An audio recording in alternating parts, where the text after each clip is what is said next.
Welcome to Dementia Dialogue. My name is Elaine Wiersma. I am an associate professor in the Department of Health Sciences and a researcher with the Center for Education and Research on Aging and Health at Lakehead University in Thunder Bay, Ontario. Our Dementia Dialogue podcast series allows those with lived experience, care partners, experts, and advocates the opportunity to share their stories with each other and with a broader community.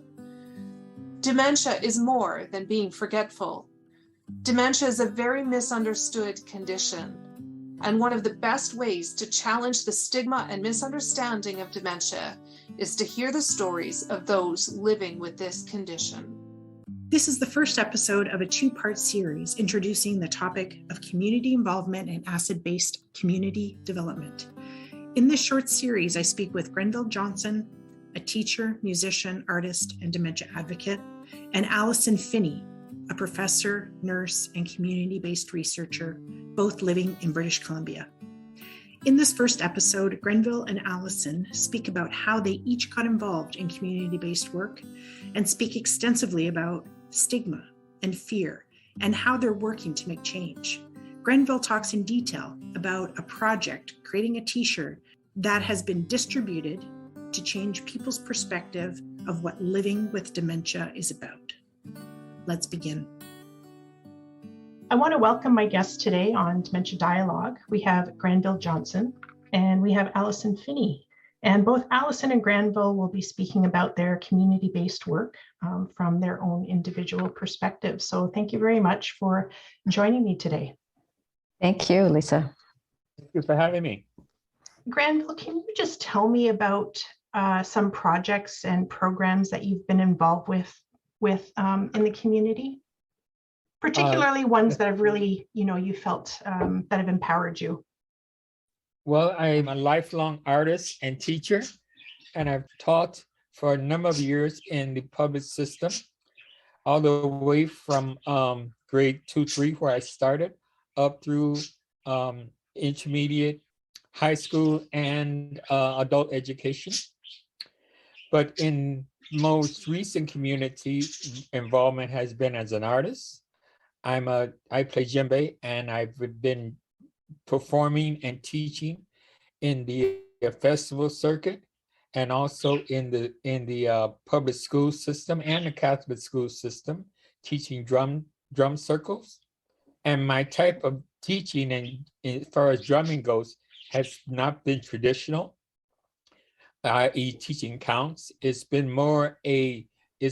teaching people to trance drum, which is listening to their inner music, their inner voice, and using that to transpose into their drumming. So it meant teaching them a form of active meditation, and people seem to really enjoy that and benefit from it, and enjoy the expression, the new discoveries of expression that came out of that activity, and of course what they learned about themselves along the way. I've been a dignitary in the Prince George community for a number of years, performing at the Canada Day Festival every year, along with speaking. Presently now, I'm with dementia. I became involved with the dementia community through the BC Alzheimer's Society. I took a workshop that was open for dementia people as well as their care partner every Wednesday for a month. And from there, I was introduced to the action group, which I'm a member of now. And through them, I'm working with developing the Toolkit and the Dementia Celebrate Life t-shirts, and therefore becoming an advocate for dementia people. As an artist, I'm working on I have a new band called the Day Will Come project, and I've written the lyrics for our first album, our debut album, as well as the other musicians are providing the musical component. We will be recording that this June. I'm also writing my autobiographical fictional novel. That's going really well. I should have my first volume done in June to coincide with the album. And that's about my life, and it's, of course, about living with dementia. By the way, the album is all about living with dementia and other aspects of my life along the way, but primarily how the things we have to deal with as dementia people. So that's kind of about 40 years in a nutshell. Yeah, that's quite a nutshell. Grenville, I'm wondering if you could speak a little bit more about the dementia action group that you're involved with. The BC Alzheimer's Society suggested that I join that particular group, which I did. They were very nice to be interested in working with me. What I found is a community unlike I've ever known of people that of all types of people, very different people. We're all very different, all very much individuals with different paths. What we share is an advocacy to maximize what life we can have with living with dementia, and also to educate the general public in how to relate to people with dementia as individuals, which we are. That doesn't change with dementia. One size does not fit all. So in doing that, we've had to define for ourselves and each other what's the stigmas that inhibit that possibility, that understanding, and what can be done about those stigmas. So we're trying through our advocacy to not only support each other through the changes in our various diagnoses, but also to help others find their way to understanding where we are and making it easy not only in ourselves but themselves as well. Okay, so you are really, it's a program about reducing stigma. So what have you learned about stigma and how to reduce that stigma? What are the things that you and your team are learning? What's stigma is pervasive. It is there are as many types of stigma as there are people that maintain the stigma. But one of the baselines of it that seems to cross all cultures and all societies is fear, and fear is one of our base emotions. It's also one of our most powerful emotions. It's also, therefore, is one of the ones that is most difficult to moderate, and also but even more difficult to recognize. So in that fear, we've learned that one of the things that stands out about dementia is it is an invisible disease. Not until its latter stages does it actually show its ugly head in physical manifestations. Prior to that, in the first and second stages, you can't see dementia in another person. Yet dementia is prevalent in our society, in our culture. I've learned that 1 out of 4 people are either have dementia or diagnosed or has dementia and is undiagnosed. And so because people cannot see dementia, and because they can't point to a cause of dementia, it is a fear that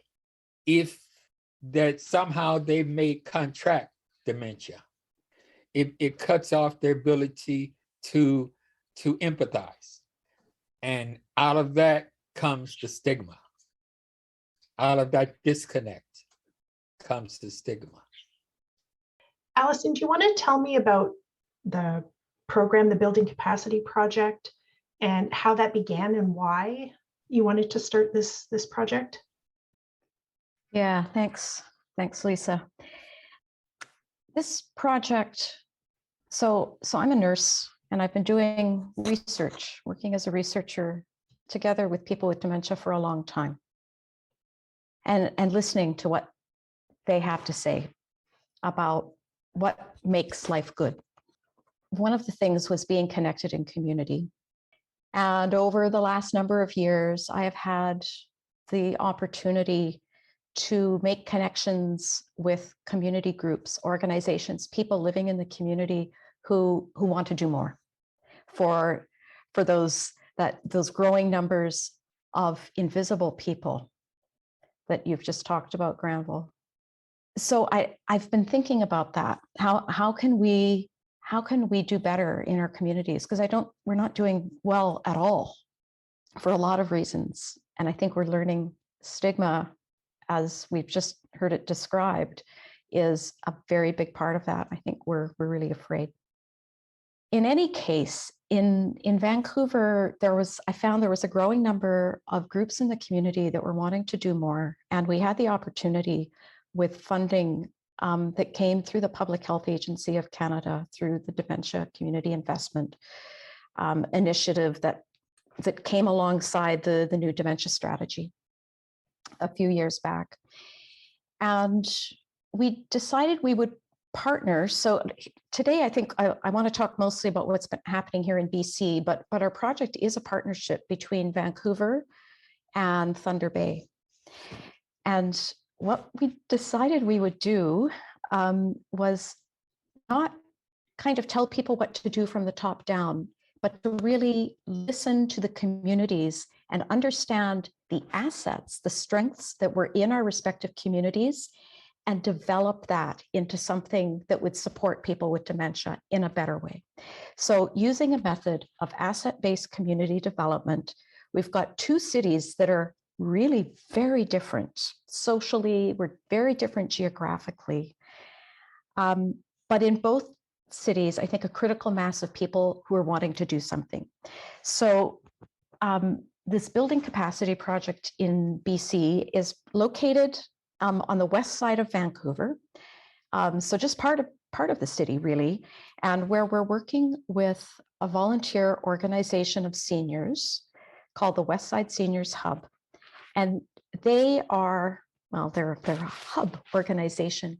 They want to build connections between all the different kinds of community groups on Vancouver's west side who have something to do, who are there to really serve all the different needs of seniors in the community.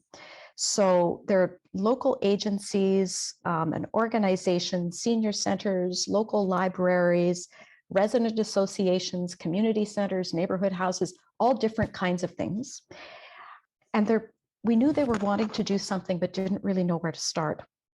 Now, in Thunder Bay, the critical mass of people is the Northwest Dementia Working Group, which is a group of people with lived experience of dementia and their care partners who were really taking the lead to reach out to that community to show people the way in terms of how they can better support. So in both cases, community members, but with different strengths and different assets.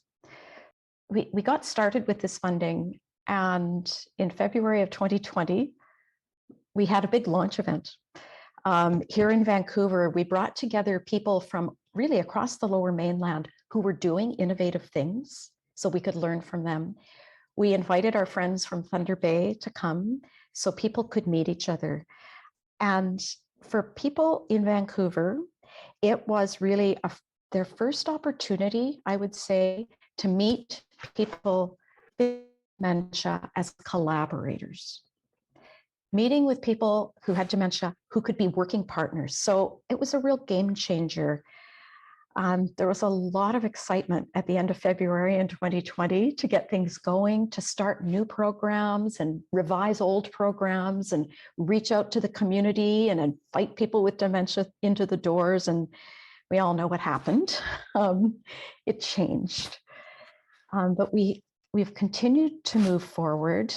We've been able to seed some new ideas, and a lot of those have been online, of course, and there's been some new programs, a memory cafe, a Dementia Buddies program that are just really just starting.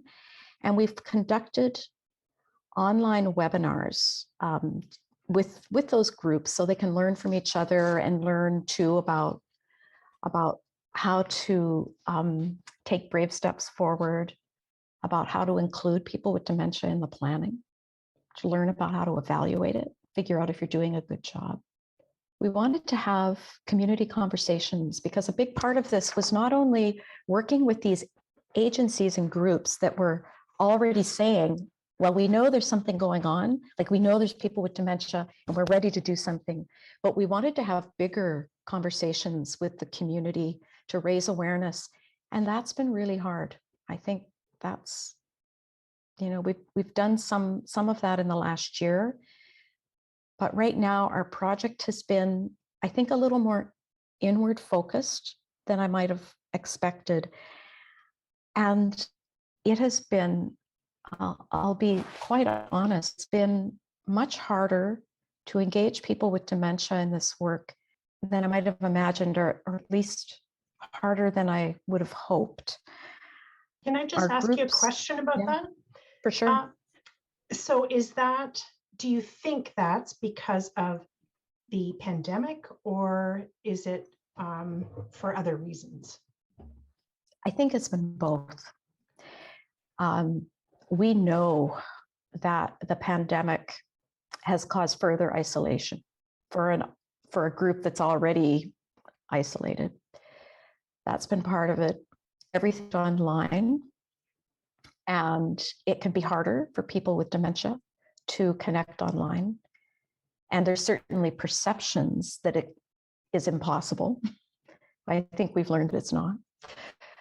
So the pandemic is part of it. I think I underestimated the stigma, Grenville. And our community partners would never say, well, I have a lot of stigma. No one ever says it, but I think we are all afraid, because the very first thing that even those who said we're ready to do something have said, oh, we can't do it yet because we need education and training. And I'm an educator. I respect that. And we've listened to that. So, that's been some of what we're doing. But I've been thinking about this a lot. And I think a lot of that comes from fear. And it isn't clear to me that online training modules are the complete answer.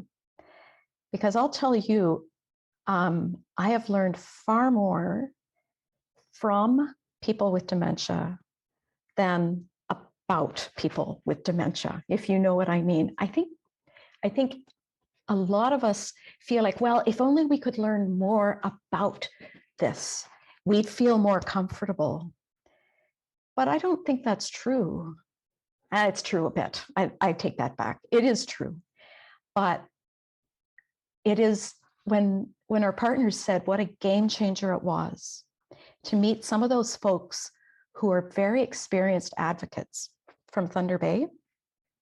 They saw themselves and they weren't afraid. They met a woman who looked just like them, and she had dementia. And they learned that they didn't have to be afraid of that. And it did change things. So I think that, what we call stigma, and Grenville, when you talk about the fear and how it's a base emotion, it's powerful, and we all feel it. I think learning to recognize and accept that has been and will continue to be an important part of this work. Thanks for that, Alison, that explanation of what you're doing and the your original plan and intentions. Grenville, can you speak a little bit about, so you spoke about the stigma. Can you tell me about what your group has been involved with in trying to reduce that stigma? You talked about a t-shirt project. Can you talk a little bit about that and maybe some other stuff that your group has been doing? The t-shirt came out of a need to spread that there is life after dementia, because I did what's the dementia is a terminal disease. So in the end, you not only will die, you will have a living death before you die. So that I think is again the root of the fear. The loss of quality of life, and then the loss of life itself. So we wanted to come up with a way of talking to the general public without having to beat them over the head, saying, look, pay attention to us. There is life after dementia. We didn't want to do that. What we did want to do, though, is find a way of expressing that exact feeling and emotion without the harangue. So we tried to find a slogan, and we went through many options. I won't go through that, but we did. We all gave lots of suggestions, and they were excellent suggestions. Some of them were either had been done before or were other groups were using them. We did not want to piggyback. We wanted to find something that really worked for us, was original, and people could understand without having to be explained. So we tried to find what in life is there that really makes people enjoy their living. Where does the joy come from? Okay, we decided that joy comes from things we celebrate. Birthdays, holidays, all manner of special celebrations. For a dementia person, we came to understand that every day you wake up and put your shoes on and stand up without falling down, find your way out the room every day, that is, when you can do those things, that is a celebration of your life in the most basic sense. When your eyes open and you take that first breath of the morning, that's a celebration of your life. And as a dementia person with a life that has inherently a ticking time bomb, we need to make the most of every single tick. So we need to celebrate this life. And in order to celebrate this life, we need to change panorama. I can't remember. I know it's close to that word. We need to celebrate that central focus of that people have of dementia. And rather than I have dementia, I have to go prepare my grave to crawl in. I have dementia, I have to make the most of my life as I have it and enrich it as best I can along the way. So we had to change the idea completely. And the short phrase that we came up with was dementia, celebrate life. Short and simple, to the point. No ifs, buts, ands, or maybes about it. Celebrate life. Yes, you have dementia, so celebrate life. So we and then how do you put that in an image that people can read, see at 20 feet away and make sense to them? So we came up with the idea through the help of young designers in Emily Carr, to come up with the idea through her design experience of dementia being on a road that you walk. It is a journey. And actually we decided to make instead of walking, running, because that's more active, because that helps celebration. You are actively moving. And that run on that path runs into this universe of color, splashes, swirls, dots, dashes, all kinds of color, a forest of color. And that color represents the beauty and the unexpected life experiences that is life. Because in life, you never see what's going to come in the next minute till it gets there, no matter what your plan is. So you run into that forest of color, and in that forest of color, above it says, celebrate life. So dementia is the path, celebrate life. And we have that on our t-shirt, on a t-shirt. But the idea of the t-shirt and the creation of the t-shirt, and then in the toolkit, which we can talk about, has the substance of this, and the ideas and the inspiration have really come from this collaboration of this diverse group of people that are this action group. This concludes part 1 of a special 2-part community-based series with guests Grenville Johnson and Alison Phinney. In the next episode, Alison and Grenville describe a toolkit that came out of a collaboration between community and people living with the experience of dementia, and is meant to help others understand their experiences in the hopes that engagement and inclusion of those with dementia will become normalized. Thank you for joining us today. Dementia Dialogue podcast is supported by the Center for Education and Research on Aging and Health at Lakehead University, as well as from the Public Health Agency of Canada, the Dementia Community Investment Project. We are pleased to have received financial support from partners like the Geriatric Health Systems Group at the University of Waterloo, the Centre for Personhood and Dementia at the University of British Columbia, the Ontario Brain Institute, and the Canadian Consortium for Neurodegeneration on Aging for specific podcasts and series. For information on how you can stay connected to Dementia Dialogue, we invite you to follow us on Facebook, Twitter, and through our website, www.dementiadialogue.ca.